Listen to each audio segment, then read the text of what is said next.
आप किसके वंशज हैं, ये बहुत ही इंपॉर्टेंट क्वेश्चन है और हर किसी को इस बात पे क्लियर होना चाहिए। मनोज मुंतशिर को कौन नहीं जानता है? अगर आप नहीं जानते हैं तो गूगल कर लीजिए, आपको पता चल जाएगा। बहुत ही फेमस राइटर हैं और डायलॉग भी लिखते हैं और सॉन्ग भी लिखते हैं मूवीज़ वगैरह में।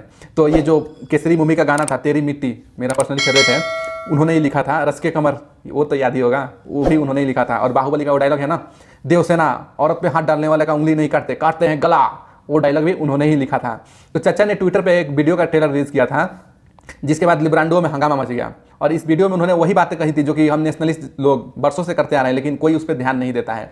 लेकिन चाचा के इस एक वीडियो ने लिब्रांडो के स्थान विशेष को सुझाकर लाल कर दिया है। वो बैठ नहीं पा रहे हैं, एकदम बिलबिलाए हुए हैं। लेकिन कर भी क्या सकते हैं, उनके पास कोई तर्क वगैरह यानी कि फैक्ट तो है नहीं, तो जो इनको झूठा साबित करें। तो इनको इन पर हेट स्पीच और हेट फैलाने का आरोप लगाकर ही संतुष्ट करना पड़ रहा है उन लोगों को। क्या करेंगे, इससे ज़्यादा कुछ कर नहीं सकते। लिब्रांडो के रिएक्शन आने के बाद चचा के सपोर्ट में नेशनलिस्ट लोग भी आ गए और ट्विटर पे पूरा उनको ट्रेंड करा दिए।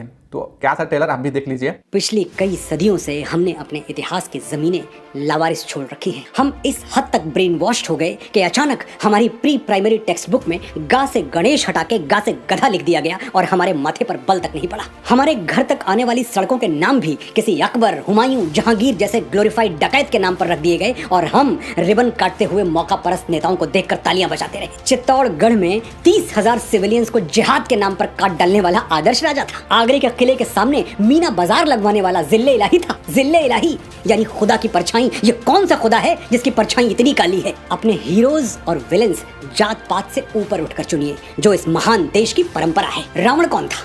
एक ब्राह्मण था। भगवान ब्रह्मा की डायरेक्ट ब्लड लाइन में जन्मा था। लेकिन आपने किसी ब्राह्मण को रावण की स्तुति करते हुए देखा है?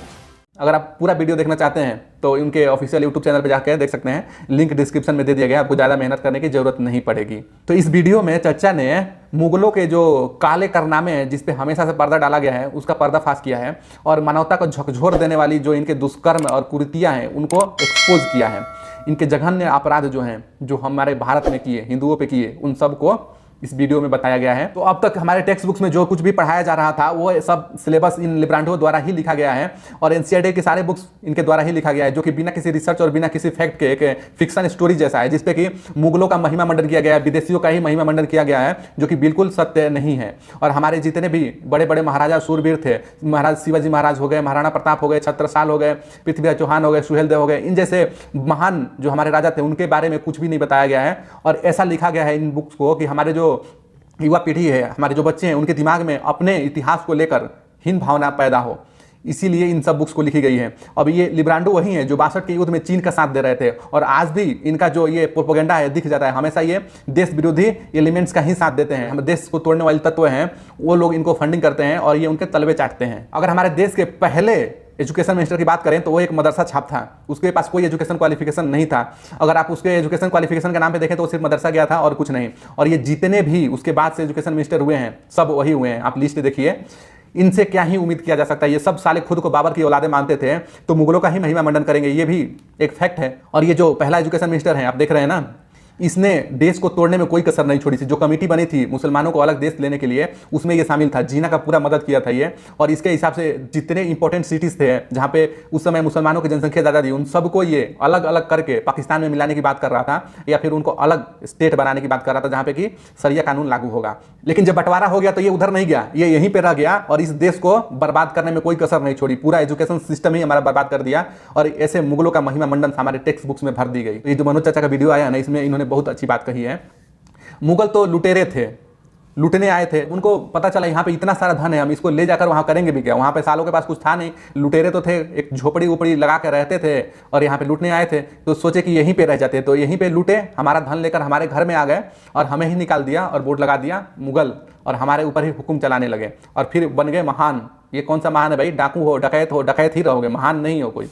हमें अपने ओरिजिनल हिस्ट्री जानने की जरूरत है। हम एनसीईआरटी और विकिपीडिया पे भरोसा नहीं कर सकते हैं, ये सबसे बड़े फ्रॉड हैं। यहाँ पे कोई भी आपको ओरिजिनल हिस्ट्री नहीं मिलेगी।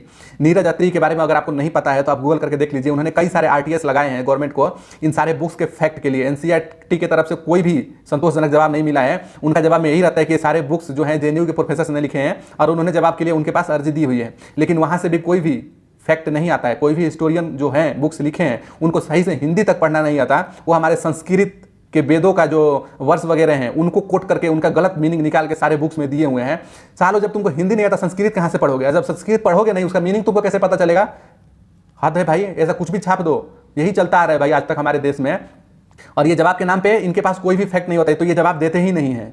हमें सालों से यही सब पढ़ाया जा रहा है और हमारा ब्रेन वॉश किया जा रहा है। हमें अपने ही देश के लिए, अपने ही वेद पुराण उपनिषदों के खिलाफ भड़काया जा रहा है और उसके खिलाफ गंदगी भरी जा रही है हमारे दिमाग में। लेकिन अब बस बहुत हुआ। बीजेपी सरकार ने इसके लिए कई सारे कदम भी उठाए हैं। उन्होंने यूजीसी का एक ड्राफ्ट भी बनाया है हिस्ट्री का, जो कि हमारे आगे से वही सारे हिस्ट्री पढ़ाई जाएंगी जो कि ओरिजिनल हिस्ट्री है। इसका नाम दिया गया है आइडिया ऑफ भारत। इसको लेकर भी बहुत हंगामा हुआ था, इसके बारे में कभी विस्तार से चर्चा करेंगे। हमें हमेशा से ही गलत हिस्ट्री पढ़ाया गया है। आपको खिलाफत मूवमेंट और मोपला दंगा तो याद ही होगा। उसके बारे में हमें क्या पढ़ाया गया था कि अंग्रेजों के खिलाफ किया गया फ्रीडम फाइटर का लड़ाई था। हमें आज़ादी के लिए ये सब किया गया था। लेकिन सच बिल्कुल ये नहीं है। ये बिल्कुल एकदम सरासर सफ़ेद व्हाइट वाइस किया हुआ झूठ है, क्योंकि ये जो दोनों मूवमेंट थे ये सिर्फ और सिर्फ हिंदुओं के नरसंहार के लिए ही ऑर्गेनाइज किए गए थे और इसमें लाखों हिंदुओं को मार दिया गया था। मोपला दंगों की ही बात करें तो वहाँ से 15 से 20 हज़ार हिंदुओं को मार दिया गया था, बच्चों को मार दिया गया था और बहुत लोगों को कन्वर्ट करा दिया गया था। मंदिरों को तोड़ दिए गए थे, मंदिर के परिसर में गाय को काटा गया था और जो औरतें प्रेग्नेंट थी उनके पेट चीरकर भ्रूण को बाहर निकाल के फेंका गया था और उनको मारा गया था। और जो औरतें थीं उनके परिवार वालों के सामने बहू बेटियों को नग्न करके उनका दुष्कर्म किया गया था। इतने जघन्य अपराध किए गए थे सिर्फ मोपले दंगों में। और खिलाफत मूवमेंट में भी बहुत सारे हिंदू मारे गए थे। और डायरेक्ट एक्शन डे को कौन भूल सकता है, जो कि कोलकाता में हुआ था। उसमें भी हज़ारों हिंदुओं को मार दिया गया था, ऐसे ही निर्मम हत्या कर दी गई थी। आप फोटो देखेंगे तो आपको विचलित हो जाएंगे। और हमें पढ़ाया गया कि ये जो मोपला और खिलाफत मूवमेंट में जो दंगाई थे, ये जो उग्रवादी थे, एक तरह से टेररिस्ट कर लीजिए, इस्लामिक टेररिस्ट थे, ये हमारे फ्रीडम फाइटर हैं और हमारे टेक्स्ट बुक्स में इनको शहीदों के नाम दे दिया गया। लेकिन बीजेपी गवर्नमेंट एक बहुत ही बड़ा इनिशिएटिव लेकर आई है और 387 ऐसे हथियारों का नाम हमारे टेक्स्ट बुक से हटाने का निर्णय लिया गया है। ये साले केरला में जो मोपला दंगा हुआ उसके बाद ये लोग वहाँ पे इस्लामिक राष्ट्र का घोषणा भी कर दिया था और खुद को खलीफा मानने लगे थे। ऐसे ही झूठ हमें बार बार पढ़ाया गया, भले वो मुगल हो, टीपू सुल्तान हो या फिर हमारे वेद और उपनिषदों तक को नहीं छोड़ा गया, उसके बारे में भी गलत और झूठा भ्रम फैलाया गया हमारे अंदर। लेकिन अब ये सब खत्म करने का समय आ गया है। हमें जागरूक होना पड़ेगा। हमें हमारे हिस्ट्री के बारे में जो ऑथेंटिकेट बुक है उसको पढ़ना पड़ेगा। अब समय आ गया है कि हम अपने नायक को पहचाने, अपने सत्य को पहचाने और उसे अपनाएं और उस पर गर्व करें। क्योंकि कोई भी राष्ट्र अगर अपना सभ्यता, अपना हिस्ट्री और अपना जो भी संस्कार, संस्कृति, वेद पुराण पढ़ना छोड़ देगा, वो राष्ट्र विनाश की ओर बढ़ जाएगा और एक दिन उसका विनाश हो जाएगा। जैसे सब दुनिया के सबसे बड़े एक साम्राज्य रोमन एम्पायर का ऐसे ही विनाश हो गया। उन्होंने अपनी जड़ को ही छोड़ दिया और आज देखें वहाँ पे क्या है, क्रिश्चियनिटी ही क्रिश्चियनिटी है। रोमन का जो ओरिजिनल था, उनका जो ओरिजिन था, वो सब खत्म हो गया पूरी तरह से।